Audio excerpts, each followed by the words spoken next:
বুঝানোর পরেও তুমি জালেম হইলে কি? তাহলে কি শিখলাম এই আয়াতে? এক জালেমদেরকে আল্লাহ আরেক জালেমের কথা স্মরণ করা বলবে, ওই জালেমদেরকে দেখে শিখো নাই? ওয়াদরাবনা লাকুমুল আমসাল, আমি কত দৃষ্টান্ত দিয়েছি তোমাদের কাছে। ফেরাউনকে ডুবায় মারছি, নমরুদকে মারলাম, হামান কারুন তাদেরকে ধ্বংস করলাম, পৃথিবীর কত বড় বড় ব্যক্তিত্বদেরকে আমি ধূলিসাৎ করে দিয়েছি। এগুলা তোমরা শুনেছো, এরপরেও কি তোমাদের কোনো উপলব্ধি হয় না? বর্তমান সৌদি আরব একটা সিটি হচ্ছে নিয়ম সিটি। কি সিটি? নিয়ম, যেখানে সব অনিয়ম হবে। তাও কোথায়? সামুদ জাতিরে আল্লাহ জেনে ধ্বংস করছে। এই সামুদ জাতিরে ধ্বংস করার আশেপাশে এই ইয়াগুলা বানাইতেছে। এই যে জিনিসগুলা বানাইতেছে জালেমদের আশেপাশের এলাকায় বানাইতেছে। তো আল্লাহ না বলবে জালেমদের এলাকা না তোমরা দেখছো চোখে, তোমরা কেমনে জালেম হইলে? এই জন্য প্রিয় মুসলমান ভাইয়েরা, কখনো জালেম হয় না, কখনো কারোর উপর জুলুম করেন না। সাময়িক সময়ের জন্য যদি কখনো মাজলুম হয়েও যান, জালেম হয় না। আল্লাহ আমাদের সকলকে জালেম হওয়া, জুলুম করা থেকে হেফাজত করেন। সূরা নাহলের 90 নম্বর আয়াতে আল্লাহ বলেন, ইন্নাল্লাহা ইয়া'মুরু বিল আদলি ওয়াল ইহসান ওয়া ইতা'i যিল কুরবা ওয়া ইয়ানহা আনিল ফাহশা'i ওয়াল মুনকারি ওয়াল বাগই। আল্লাহ ইনসাফের আদেশ করেন, পরোপকারের আদেশ করেন, নিকট আত্মীয় যারা তাদের হক আদায় করার আদেশ আল্লাহ করেন। ওয়ানহা আনিল ফাহশা, অশ্লীলতার নিষেধ করেন। ওয়াল মুনকার, অপছন্দনীয় কাজ থেকে আল্লাহ নিষেধ করেন। ওয়াল বাগই, সীমা লঙ্ঘন থেকে আল্লাহ নিষেধ করেন, জুলুম থেকে আল্লাহ নিষেধ করেন। আল্লাহ ইনসাফ করার আদেশ করেন, আল্লাহ জুলুম করতে নিষেধ করেন। কয়েকবার বলি না আমরা? চলেন বলেন, আল্লাহ ইনসাফ করতে আদেশ করেন আর জুলুম করতে নিষেধ করেন। ইনসাফ করার আদেশ করেন আর জুলুমের নিষেধ করেন। শিখলাম এই আয়াতে আমরা ইনসাফকারী হব, আমরা জালেম হব না। আল্লাহ আমাদেরকে ইনসাফ করার তৌফিক দান করেন, আমিন। জুলুম থেকে হেফাজত করেন, আমিন। সূরা শুআরার 227 নম্বর আয়াতে আল্লাহ বলেন, وَسَيَعْلَمُ الَّذِينَ ظَلَمُوا أَيَّ مُنقَلَبٍ يَنقَلِبُونَ। যারা জালেম তারা চিরই জানতে পারবে তাদের প্রত্যাবর্তন স্থলটা কোথায়, তারা চিরই জানতে পারবে। জালেম জুলুম করার পর মনে করে আমি জিতে গেলাম। আপনার দোকান 4-5টা মেরে দিল, দেওয়ার পর মনে করে আমি জিতে গেলাম। আপনার 1 ঘন্টা 2 ঘন্টা জমিন, 1 কাঠা 2 কাঠা জমিন জুলুম করে আত্মসাৎ করে কেউ মেরে দেওয়ার পর মনে করে আমি জিতে গেলাম। আপনার 4-5টা গাছ আত্মসাৎ করে নিয়ে যে মনে করে আমি জিতে গেলাম। আল্লাহ কয় না না, তুমি হেরে গেছো। জালেম চিরেই জানতে পারবে তার প্রত্যাবর্তন স্থল কোথায়। জায়গা জমি এলাকা আত্মসাৎ করে আপনি বিশাল বড় বড় প্রাসাদের মধ্যে থাকলেন, আল্লাহ কয় থাকো, চিরেই জানতে পারবা তোমার আসল জায়গা কোথায়। জালেম জানবে ওর আসল জায়গা কোথায়। সূরা আনআমের 135 নম্বর আয়াতে আল্লাহ বলেন, قُلْ يَا قَوْمِ اعْمَلُوا عَلَى مَكَانَتِكُمْ إِنِّي عَامِلٌ فَسَوْفَ تَعْلَمُونَ। নবী আপনি বলেন, হে আমার সম্প্রদায়, তোমরা তোমাদের অবস্থানে থেকে আমল করতে থাকো, আমিও আমল করি। فَسَوْفَ تَعْلَمُونَ, অচিরেই তোমরা জানবা, মান তাকুনু লাহু আকিবাতুদ দার, শেষ পরিণতিকার তোমরা জানতে পারবা। ইন্নাহু লা ইফলিহুজ যালিমুন, আল্লাহ বলেন জালেমরা সফল হয় না। বলেন জালেমরা সফল হয় না, জালেমরা সফল হয় না, জালেমরা সফল হয় না। দেয়ালে দেয়ালে লিখে দিলেন জালেমরা সফল হয় না। ইন্নাহু লা ইফলিহুজ যালিমুন, জালেম মনে করে আমি সফল। আপনার জায়গা জমি যদি কেউ আত্মসাৎ করে ওভাবেও সফল। আপনার 2-3টা দোকানের জায়গা একজন নিয়ে গেল ওভাবেও সফল। অন্যদেরকে বলে বেটা দেখছস 2-4টা গুলি দিয়ে আমার জায়গাটা নিয়ে নিলাম, ওভাবেও সফল। আল্লাহ বলতেছে না তুমি সফল না, তুমি ব্যর্থ। এই আয়াতে কি শিখলাম? জালেম মনে করে সফল, আল্লাহ কয় না তুমি সফল না। সবচেয়ে ক্ষমতাধর কে? আল্লাহ। সবচেয়ে পাওয়ার কার? আল্লাহ। এত ক্ষমতা আল্লাহর, এই ক্ষমতা থাকার পরেও আল্লাহ কি করছে জানেন? নিজের উপরে হারাম করছে। আল্লাহ কারো উপরে জুলুম করে না, মানে জুলুম করাটাকে আল্লাহ নিজের উপর হারাম করে নিচ্ছে। মানুষ জুলুম করে কেন? পাওয়ার। সবচেয়ে পাওয়ার কার? আল্লাহ। আল্লাহর সবচেয়ে পাওয়ার আল্লাহ নিজের উপর হারাম করে নিয়েছে। দেখো আমি কারো উপর জুলুম করাটা আমি নিজের উপর হারাম করে নিয়েছি। সুবহানাল্লাহ। এটা হাদিস মন দিয়ে শোনেন, আর এই হাদিসের শিক্ষাটা শুনবেন, শিখবেন পার্সোনালি এবং মানুষের সামনে প্রচার করে দিবেন। আগে হাদিসটি পুরাটা মন দিয়ে শোনেন। মুসলিম শরীফের বর্ণনা 2577 নম্বর হাদিস, 2577। শিরোনাম কিতাবুল বিররি ওয়াস সিলাতি ওয়াল আদাব, সৎ ব্যবহার, রক্তের সম্পর্ক রক্ষা করা এবং শিষ্টাচার অধ্যায়। এই অধ্যায়ে ইমাম মুসলিম একটি হাদিস আনছেন। এই হাদিসের বর্ণনাকারী সাহাবীর নাম আবু যর গিফারি রাদিয়াল্লাহু তাআলা। তিনি হাদিসটি নবীর থেকে বলছেন, নবী হাদিসটি আল্লাহর থেকে বলছে, মানে এই হাদিসকে হাদিসে কুদসি বলা হয়। সুবহানাল্লাহ। বক্তব্যটা কার? একদম আল্লাহ। عن أبي ذر رضي الله تعالى عنه عن النبي صلى الله عليه وسلم فيما روى عن الله تبارك وتعالى। নবীজি আল্লাহ থেকে বর্ণনা করেন, আল্লাহ বলেন ইয়া ইবাদি ইন্নী হারামতু যুলমা আলা নাফসি ওয়া জাআলতুহু বাইনাকুম মুহাররামা। আল্লাহ বলেন যে আমার বান্দারা, আমি নিজের উপর হারাম করে নিলাম, কারো উপর জুলুম করা আমার নিজের উপর হারাম করে নিলাম। আল্লাহ কি বলে দেখেন, ইন্নী হারামতু যুলমা আলা নাফসি, আমি নিজের উপর হারাম করে নিলাম, আমি কারো উপর জুলুম করি না। পরে কি করে দেখেন, ওয়া জাআলতুহু বাইনাকুম মুহাররামা, জুলুম করাটা তোমাদের আপোষের মধ্যে হারাম করে দিলাম। কি বলতেছে? আমি আল্লাহ নিজের উপর হারাম করে দিলাম, আমি কারো উপর জুলুম করি না, তোমাদের জন্য হারাম করে দিলাম, তোমরাও কারো উপর জুলুম করবা না। ফালা তাযালামু, তোমরা একে অপরের উপর জুলুম করবা না। বলেন খালেক কে? আল্লাহ। মাখলুক কারা? আমরা। বলেন খালেক কে? আল্লাহ। মাখলুক কারা? আমরা। খালেক বলতেছে আমি নিজের উপর হারাম করে নিলাম, আমি কারো উপর জুলুম করি না। তোমরা যারা মাখলুক, তোমাদের জন্য হারাম করে দিলাম, তোমরাও কেউ কারো উপর জুলুম করবা না। এতটুকু বুঝে আসছেন? এবার আল্লাহ আল্লাহর ক্ষমতা আমাদেরকে জানাই দিতেছে।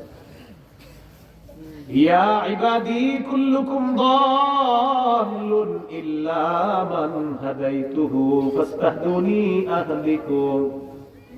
হে আমার বান্দারা, তোমরা সবাই পথভ্রষ্ট, আমি যদি হেদায়েত না দিতাম। হ্যাঁ, তোমরা সবাই পথভ্রষ্ট থাকতে, আমি যদি হেদায়েত না দিতাম। বলেন আমাদেরকে এই মাঠে আনছে কে? আল্লাহ। আমরা যে মুসলমান, এটা কার দয়ায়? আল্লাহ।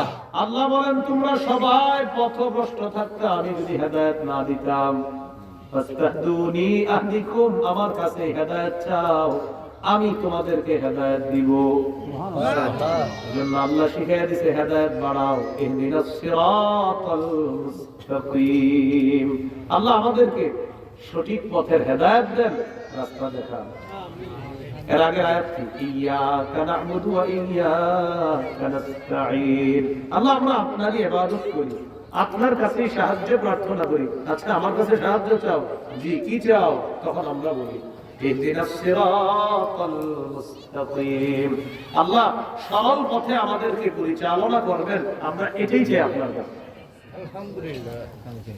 ইহদিনাস সিরাতাল মুস্তাকিম বলার সময় যদি চিন্তা করেন আমার 7টা দোকান, মাস শেষে ভাড়া আসবে কত, চলে তো হলো না।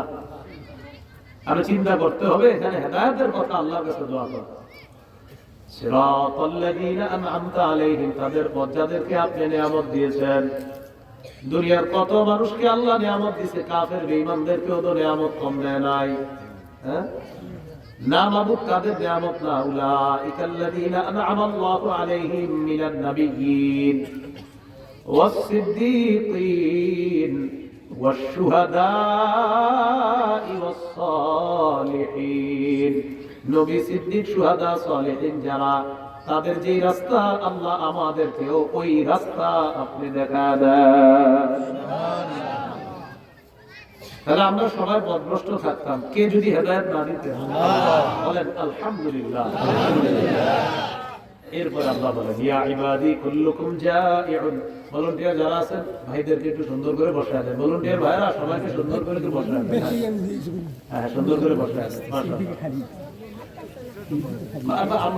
আমরা বসে এখানে সমস্যা আছে, আপনারা সুন্দর করে বসায় দেন। হ্যাঁ, ঠিক আছে। ইয়া ইবাদি কুল্লুকুম জাইউন ইল্লা মান আত'আমতুহু। হে আমার বান্দারা, তোমরা সবাই ক্ষুধার্ত থাকতা, আমি যদি তোমাদেরকে না খাওয়াইতাম। ঠিক আছে, একটু আগে আগে বসেন। হ্যাঁ, একটু এগিয়ে বসেন। যারা আগায় বসবেন আল্লাহ জান্নাতে জায়গা করে দেবেন। আগায় বসেন। শীতকাল তো সমস্যা হবে না।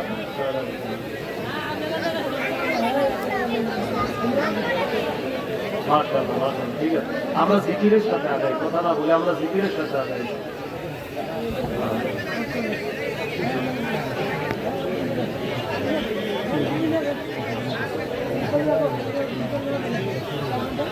ঠিক আছে, ঠিক, বসে যাই, বসে যাই, জায়গা মতো বসে যাই, আমরা বসে যাই, সবাই বসে যাই।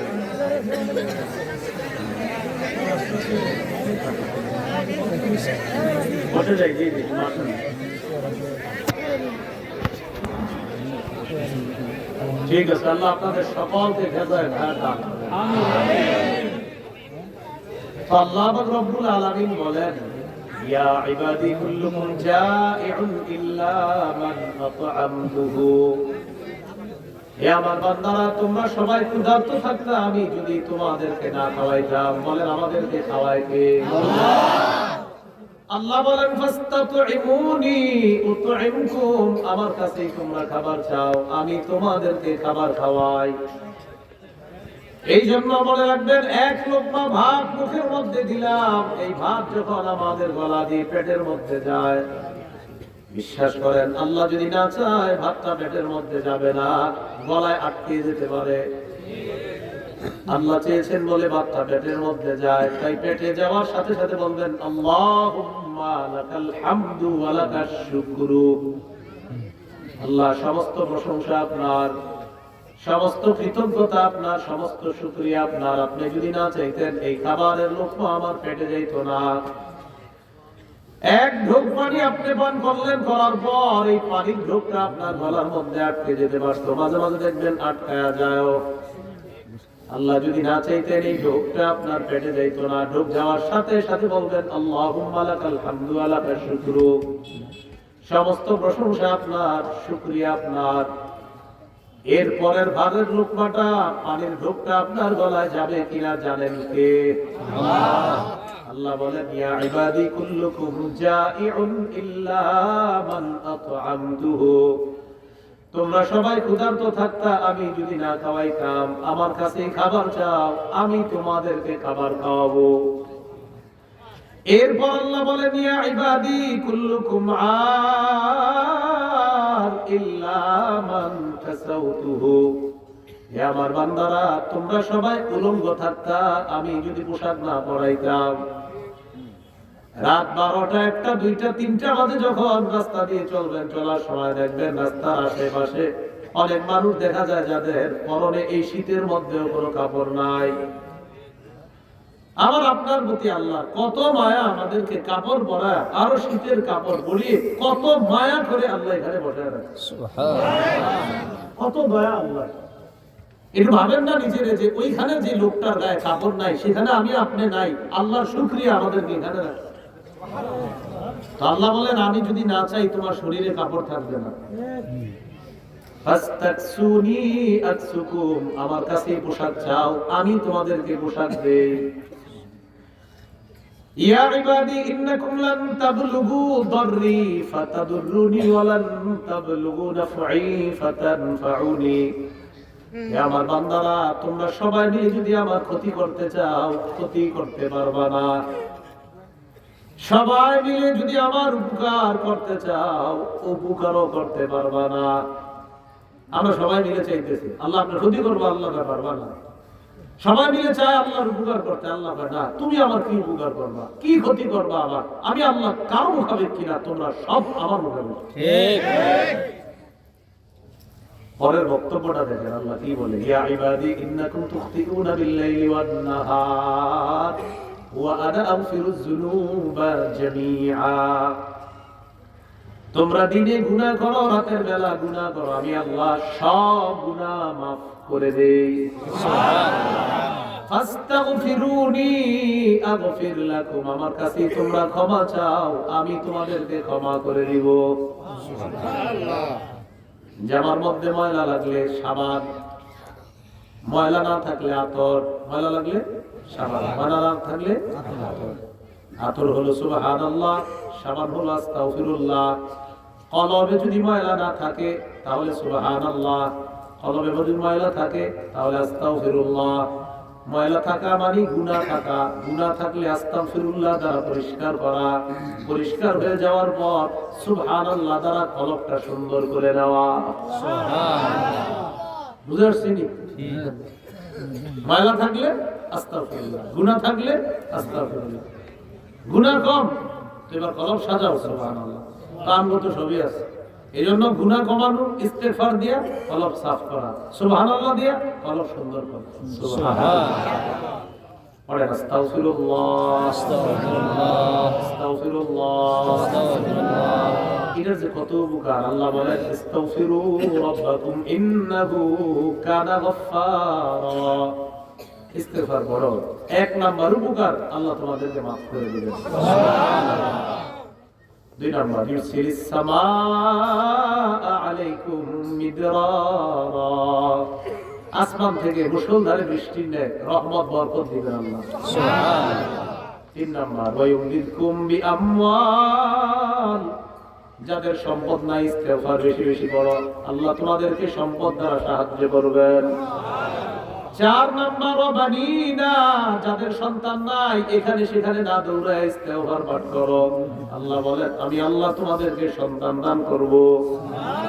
সন্তান নাই, আস্তাগফিরুল্লাহ, আস্তাগফিরুল্লাহ, এই নিয়তে পড়া। আল্লাহ আপনি কোরআনে বলছেন ইস্তেগফার বললে সন্তান দান করবেন, এই নিয়তে আমি ইস্তেগফার পড়তেছি, মাবুদ একজন নেককার সন্তান দিয়ে দাও। ইস্তেগফার বেশি বেশি পড়া। ওয়া জান্নাত, দুনিয়ার মধ্যে যাদের ক্ষেত খামার দরকার ইস্তেগফার বেশি বেশি বাড়ায় দেন, আল্লাহ ক্ষেত খামারেরও ব্যবস্থা করে দিবেন। ফলের বাগান, ফুলের বাগানের ব্যবস্থা আল্লাহ করবেন। তো আল্লাহ বলেন আমি সব গুনাহ মাফ করি, আমার কাছে ক্ষমা চাও, ইস্তেগফার করো। যারা ছাত্র আছেন এখানে মাদ্রাসার, স্কুল, কলেজের, পর্দার আড়ালে ছাত্রীরা আছেন মাদ্রাসার, স্কুল, কলেজের, অঙ্কটা ঢুকে না মাথায়, ইংরেজিটা একটু কম বুঝে আসে, মাদ্রাসার ছাত্র ছাত্রী যারা আছেন অমুক সাবজেক্টে একটু কম ঢুকে, ইস্তেগফারের আমল বাড়ায় দেন। হুজুর ইস্তেগফারের সাথে এটা সম্পর্ক কি? বলেন আমার সাথে, ইস্তেগফারে, ইস্তেগফারে গুনাহ ঝরে, গুনাহ ঝরে, গুনাহ ঝরলে, গুনাহ ঝরলে মেধা বাড়ে, মেধা বাড়ে। সুবহানাল্লাহ। ইস্তেগফারে গুনাহ ঝরলে, গুনাহ ঝরলে মেধা বাড়ে। তো আপনি ইস্তেগফার আপনি পড়া না বুঝাইলে আরো মোবাইল চালান, একটু পড়া বুঝে আসে না, একটু টাইম স্পেন্ড করি কিভাবে, একটা নাটক দেখে। তো আপনি বুঝবেন কেমনে পড়াটা? ঠিক, পড়া বুঝে না তো ভালো লাগে না, তো কি করেন, একটু মিউজিক শুনছি, পড়া পড়া বুঝে না, এখন মিউজিক শুনে। আমিও তো হেলেনে পড়ছি, কিছু জানা আছে নিয়মগুলা। তো মনে করেন কি করেন, পড়া বুঝে আসে না না, তো কেমনে সময় টাইম পাস? ফেসবুকে একজন স্ট্যাটাস দিবে, কে কিভাবে টাইম পাস করেন। ম্যাক্সিমাম মুসলিম ছেলেমেয়েরা জবাব দিচ্ছে অবসরে মিউজিক শুনি। মানে ফাইজলামের একটা সীমা আছে। সে কমেন্টসে লিখতেছে কি অবসরে মিউজিক শুনি। পড়া যখন ভালো লাগে না তখন হেডফোন কানে লাগায় মিউজিক শুনি। লজ্জা শরম থাকার মতো কথা। আপনার পড়া তো বুঝে আসে না, এটি শুনেন দিকে। ইস্তেগফারে গুনাহ ঝরে, গুনাহ ঝরলে বেদা হয়। হে আরো বেদা কমায় এই গুনাহ গুনাহ। আল্লাহ আমাদেরকে বুঝদান করেন। বিশেষ করে মাদ্রাসার ছাত্র ছাত্রী যারা আছেন, মনে রাখেন আপনার কলব সাফ থাকতে হবে, কারণ এখানে আল্লাহর কথা নবীর কথা ঢুকবে। এটা সাফ না থাকলে আল্লাহ রাসূলের কথা ঢুকবে না। আল্লাহর ক্ষমতা, আল্লাহ বলতেছে আমি সব গুনাহ মাফ করে দেই, আমার কাছে ক্ষমা চাও, আমি তোমাদেরকে মাফ করে দিব।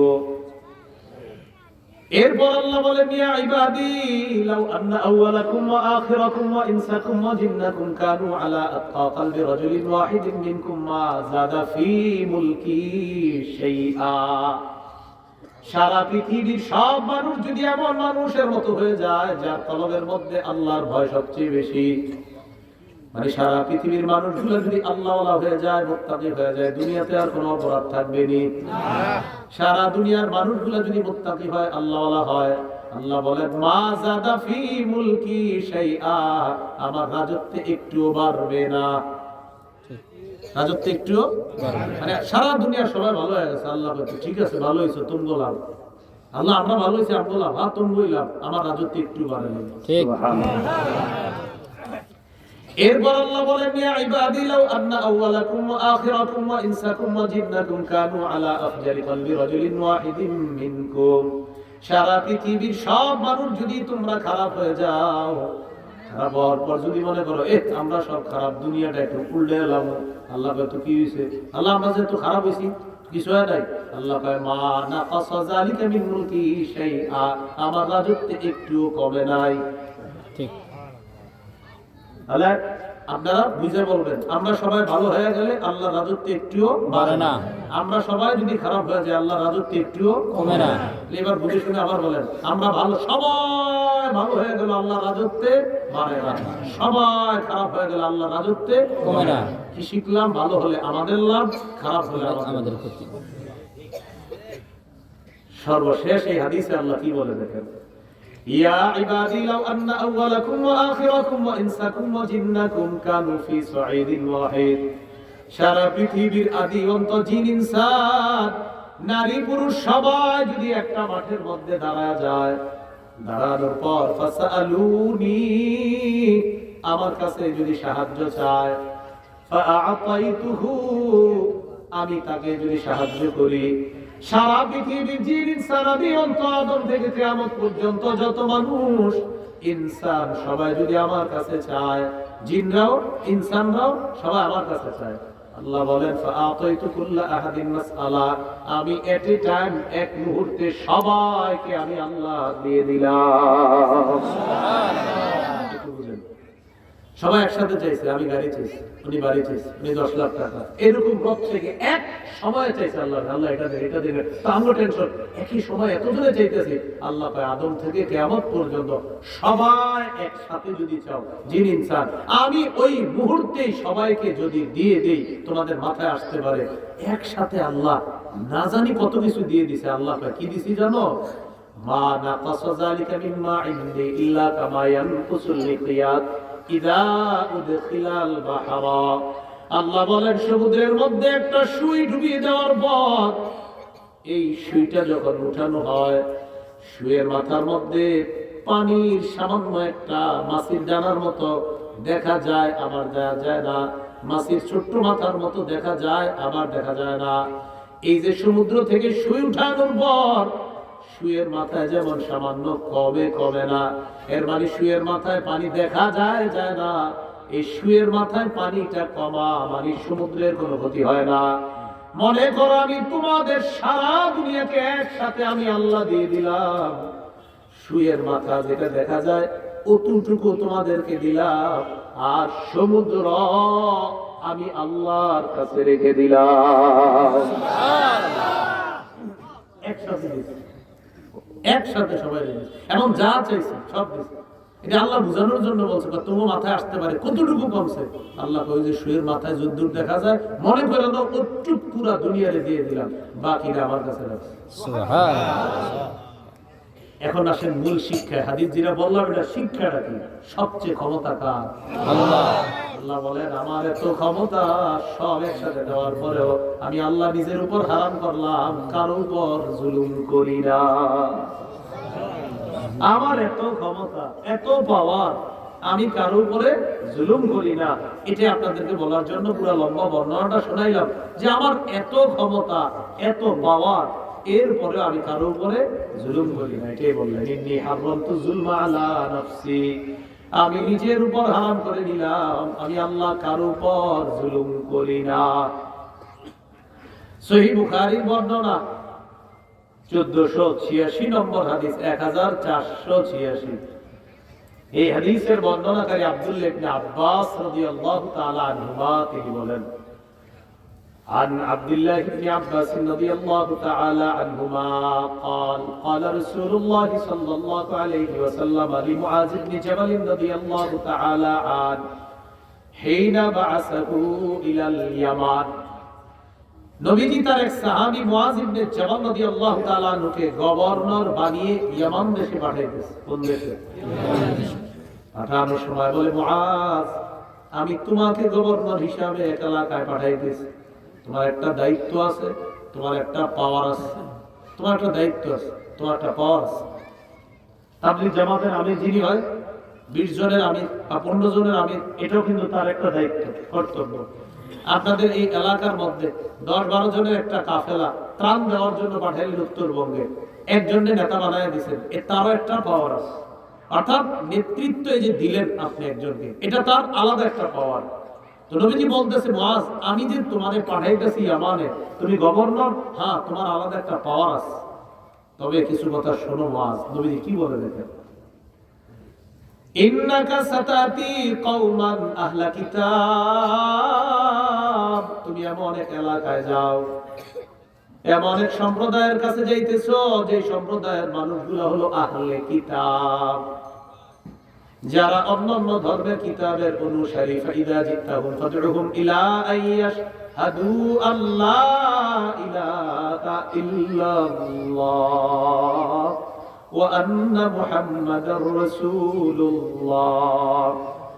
ওই এলাকায় যাওয়ার পর তাদেরকে প্রথমে তুমি দাওয়াত দিবা, আল্লাহ ছাড়া কোনো ইলাহ নাই এই সাক্ষী যেন তারা দেয়, মুহাম্মদ সাল্লাল্লাহু আলাইহি ওয়াসাল্লাম আল্লাহর রাসূল এই সাক্ষী যেন তারা দেয়।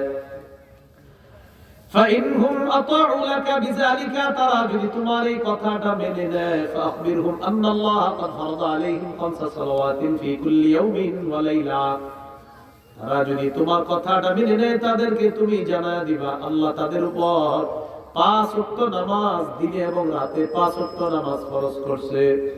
প্রথমে ইমাম যদি দাওয়াতটা মেনে নেয়, তো ইমান আনার পর মুমিনদের কাজ কি? নামাজ। তাদেরকে বলবা দিনে রাতে আল্লাহ 5 ওয়াক্ত নামাজ ফরজ করছে।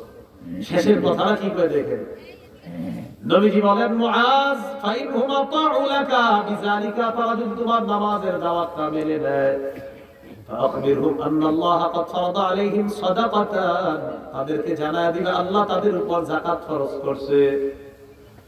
তুখাযু মিন আগনিয়াইহিম ফাতুরাদ্দু আলা ফুকারাইহিম, যাকাতটা ধনীদের থেকে নেওয়া হবে, দরিদ্রদেরকে দেওয়া হবে। এটা বলার পর সর্বশেষ নবীজি বলেন, মুআজ তোমার তো অনেক কথা বললাম, তুমি গভর্নর, তুমি যে এলাকায় যাইতেছো তুমি আমার প্রতিনিধি, একটা কথা মনে রেখো, ইত্তাকি দাওয়াতাল মাজলুম, মাজলুমের বদদুয়া থেকে বাইচা থাকবা, কারো উপর জুলুম করবা না।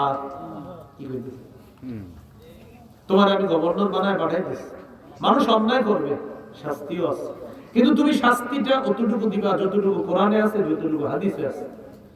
তুমি এতটুকু কাউরে কিছু করতে যাইবা না যেটা কারোর উপরে জুলুম হয়ে যায়। ইত্তাকি দাওয়াতাল মাজলুম, তুমি মাজলুমের বদদুয়াকে ভয় করবা। ফাইন্নাহু লাইসা বাইনাহু ওয়া বাইনাল্লাহি হিজাব, কারণ মাজলুমের বদদুয়া আর আল্লাহর মাঝে কোনো পর্দা থাকে না।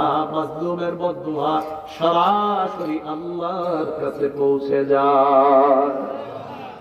মুআজ, তুমি মাজলুমের বদদুয়া থেকে বাঁচো, এই কথাটা নবীজি মুআজ ইবনে জাবাল রাদিয়াল্লাহু তাআলা আনহুকে বলে দিলেন। তিরমিজি শরীফের 3598 নম্বর হাদিস। এই হাদিসের মধ্যে আসছে, ইমাম তিরমিজি আবওয়াব দাওয়াত রাসূলুল্লাহ সাল্লাল্লাহু আলাইহি সাল্লাম একটা অধ্যায় আছে, তিরমিজি শরীফের একটা অধ্যায় আছে, এটার নাম হলো রাসূল সাল্লাল্লাহু আলাইহি সাল্লাম থেকে বর্ণিত দোয়া সমূহ, বদদোয়া, কখন দোয়া করা যায়, কখন দোয়া করলে এই দোয়াটা আল্লাহ কবুল করেন, কোন কোন দোয়াগুলা আসলে দোয়া না বদদোয়া, এই জাতীয় কিছু আলোচনা আছে। এই আলোচনায় একটা হাদিস আছে, ক্বালা রাসূলুল্লাহ সাল্লাল্লাহু আলাইহি ওয়াসাল্লাম সালাসাতুল লা তুরাদ্দু দাওয়াতুহুম, তিন ব্যক্তির দোয়া ফেরত দেওয়া হয় না। কয় ব্যক্তির দোয়া ফেরত দেওয়া হয় না? এক নাম্বার আস-সাইমু হাত্তা ইফতিরা, রোজাদার ব্যক্তি যখন ইফতারি করে, ইফতার করা পর্যন্ত যখন দোয়া করে তার দোয়া ফেরত দেওয়া হয় না।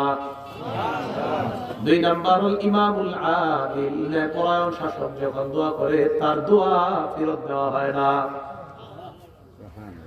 তিন নম্বর দাওয়াতুল মাজলুম, মাজলুমের দোয়া ফেরত দেওয়া হয় না। আপনাদের অনেকের মনে এসে যাবে, হুজুর কত মাজলুমের বদদোয়া দেখি কবুল হইতেছে না।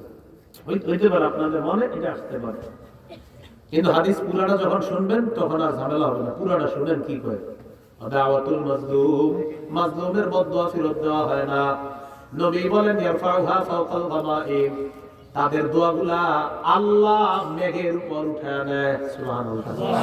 কিসের উপর? মেঘের উপর। ইফতাহু লাহা আবওয়াবাস সামা, এই দোয়ার জন্য আসমানের সবগুলা দরজা আল্লাহ খুলে দেয়। এরপর আল্লাহ বলেন লানসুরান্নাকা ওয়ালাউ বা'দা হিন, ও মাজলুম আমি আল্লাহ তোমাকে সাহায্য করব বিলম্বে হলেও, আমি আল্লাহ তোমাকে সাহায্য করব বিলম্বে হলেও, আমি আল্লাহ তোমাকে সাহায্য করব বিলম্বে হলেও। এই বিলম্বে হলে কথাটা মনে রাখবেন। আপনার দোয়া যে এখনই কবুল হতে হবে এটা জরুরি না। আল্লাহ কখনো ডাইরেক্ট কবুল করেন, আবার কখনো একটু দেরি করেন। কেন করেন? এটা আল্লাহর ইচ্ছা।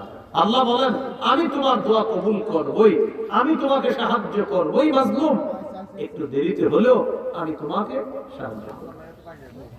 এখন প্রশ্ন, হুজুর অনেক সময় অনেক জালেম জুলুম করতেই থাকে, এরপরেও দেখি তার সমস্যা হয় না, এটার কি জবাব? এটার জবাবও সহিহ বুখারীতে আছে। সহিহ বুখারীর বর্ণনা 2447 নম্বর হাদিস। ক্বালা রাসূলুল্লাহ সাল্লাল্লাহু আলাইহি ওয়াসাল্লাম ইন্নাল্লাহা লা ইউমলি লিয-যালিম, আল্লাহ জালেমকে সুযোগ দেয়। বলেন আল্লাহ জালেমকে কি দেয়? সুযোগ দেয়। আল্লাহ জালেমকে সুযোগ দেয়। হাত্তা ইযা আখাযাহু, যখন আল্লাহ জালেমকে ধরে ফেলে, লাম ইউফলিতুহু, তখন আর